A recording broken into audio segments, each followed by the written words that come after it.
Eu sou Maria Clara Gomes Pereira, estudo no Instituto Federal do Norte de Minas Gerais, Campos Salinas, e hoje vou conversar um pouquinho com o senhor Fausto sobre a história do seu lugar, que é a cidade de Cristália, Minas Gerais. O senhor autoriza a gravação destes vídeos para fins institucionais ou educacionais? Sim. Você lembra como era a paisagem natural e humanizada do lugar quando chegou aqui ou quando era mais jovem? Lembro-se. Olha, toda a vida Cristália teve uma natureza muito bonita, né? Privilegiada, por sinal. Então, Cristália era apenas do lado da ponte, né? Do lado de lá que vocês conhecem muito bem. E lá, em frente à igreja, né? A nossa igreja católica, lá existia seis exemplares de mangueira, né? Manga como o nosso aqui. Então, 3 de um lado, 3 à esquerda, e 3 ao norte e 3 ao sul. São muito bonitas, né? E assim, era um espaço limpo, muito interessante, inclusive todo gramado, muito bonito. Do lado esquerdo, né, da margem esquerda da estrada, né, que eu me referi, da acesso ao Botumirim, do lado direito, inclusive onde é a casa de sua tia, era bem cheia de mata, né? Era mata, né? E assim, também tinha muita grama, era todo ainda virgem, né? Esse era o que existia, né? Só depois que, lá também, nesse local onde eu falo, meu pai tinha um curral, né? E do lado de cá, do lado esquerdo, né? A margem esquerda da estrada, também mata, né? Como eu falei. Era por aí, era isso aí. O senhor sabe quem vivia nessa área antes do município existir e como era este lugar naquela época? Pois nós temos, inclusive, a Serra dos Bugres, né, como é chamada aqui.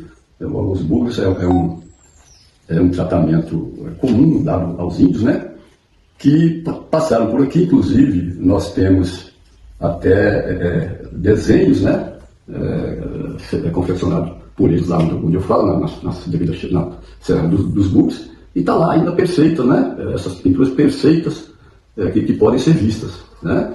E também meu pai dizia, nós temos aqui tinha um fenômeno numa serra aqui para frente, que ela subia, parece que subia umas bolas de fogo, né? Era um fenômeno muito bonito. Meu pai, não sei se você lembra, mas meu pai foi um homem muito culto, papai deu bons livros, e papai dizia que uma bandeira de São Paulo veio aqui para olhar esse fenômeno, né? Que acontecia também em Itacambira, né? Então, conhecimento sobre essa passagem de pessoas, os índios, mais outras pessoas, quilombolas também, eu não me lembro, não sei, nunca ouvi falar, agora que criaram um grupo de quilombolas ali, né? Mas antigamente não existia esse grupo. Na organização do Estado, Quais mudanças observou ao longo dos anos e quem foram as pessoas que contribuíram para essa mudança? Inicialmente, como eu falei, Cristália era apenas da ponte para lá, né? Do lado da igreja. Então ali tinha uma fila de casa de um lado e de outro, e uma fileira de casas ao meio, né? Então era isso que existia.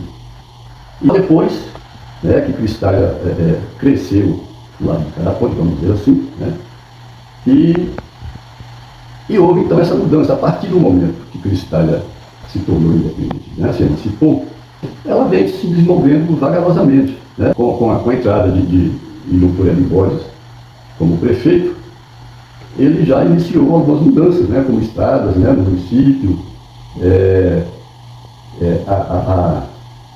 a casa onde era o antigo quartel, que você certamente conhece, né, foi uma construção importante, acho até histórica, permite pessoas que contribuíram para isso, foi evidentemente o Ilupurelli Borges, nós tivemos o Tengo, João Antônio Borges, Sebastião Alves Borges, irmão, né,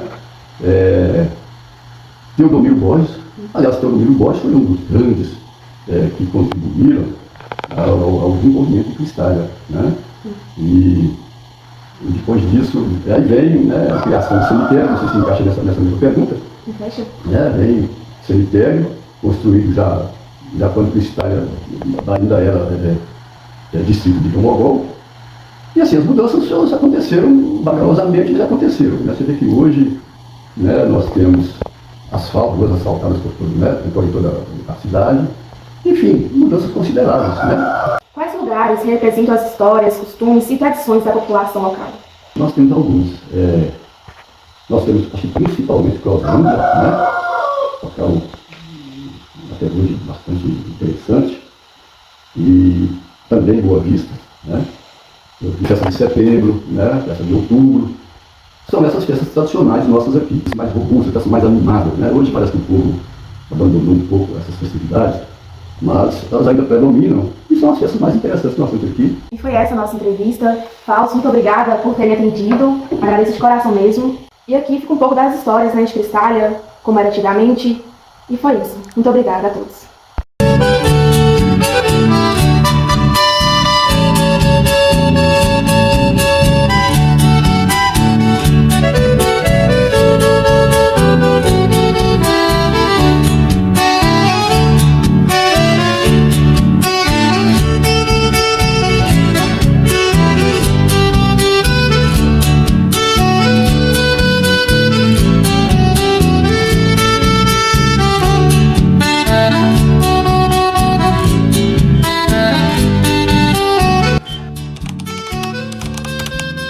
Moram nessa comunidade rural no município de Cristália e são responsáveis pela preservação dessa antiga sede de fazenda, que pertenceu aos antepassados do Deba, como é mais conhecido. Ué, quem fundou foi o meu avô, né? José Maria. Aí passou pro pai e ficou pra mim. Aquela ali era a casa, foi a primeira casa antiga, mesmo aquela lá, né? Que é onde ficava os trabalhadores. O sobrado era o comércio? O sobrado era o comércio velho, comercial, o ouro e diamante. Na casa que um dia foi dos empregados, tem muitos objetos antigos, como essa balança, que era usada nos negócios do bisavô de seu Deba. Esse cômodo interno tem grades e pode ter sido utilizado para aprisionar os escravos nessa época tão triste da história do Brasil. Uma escada leva até o segundo andar desse sobrado, que era usado como ponto de comércio. Em volta da casa tem ainda um antigo engenho e uma prensa. Qual tenta manter essas paredes de pé, paredes de adobe que contam a história da família deles e também de Cristália.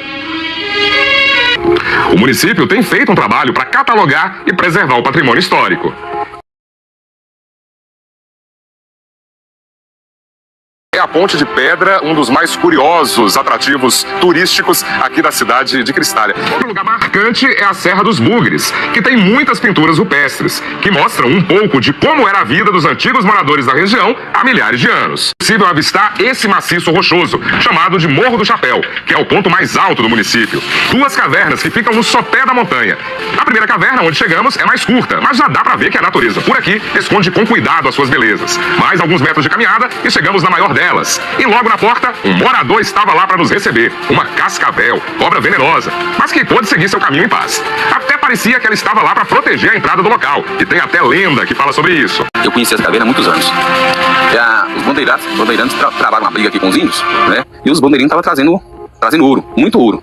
E aí eles esconderam o ouro aqui dentro da caverna. Nisso, não sei se os índios matou os bandeirantes matou os índios, quem ficou aí. Mas quem tomou conta dessa caverna, na verdade, desse ouro, foi um feiticeiro. Foi um feiticeiro da tribo, né? E esse feiticeiro se transformou numa serpente muito perigosa. E onde ela colocava a boca, o camarada só virava meleca. Encontraram e tal, subiu a serra e tal. E quando chegou ali no pé da serra, tinha um cara que, na verdade, fazia um certinho de macumba. Ele fez um círculo no chão, mandou todo mundo entrar e falou umas coisas pra lá e pra cá e tal. Quando nós estávamos prestes a entrar na caverna, ele falou: vou fazer o seguinte, vou voltar aqui, vou voltar aqui outro dia.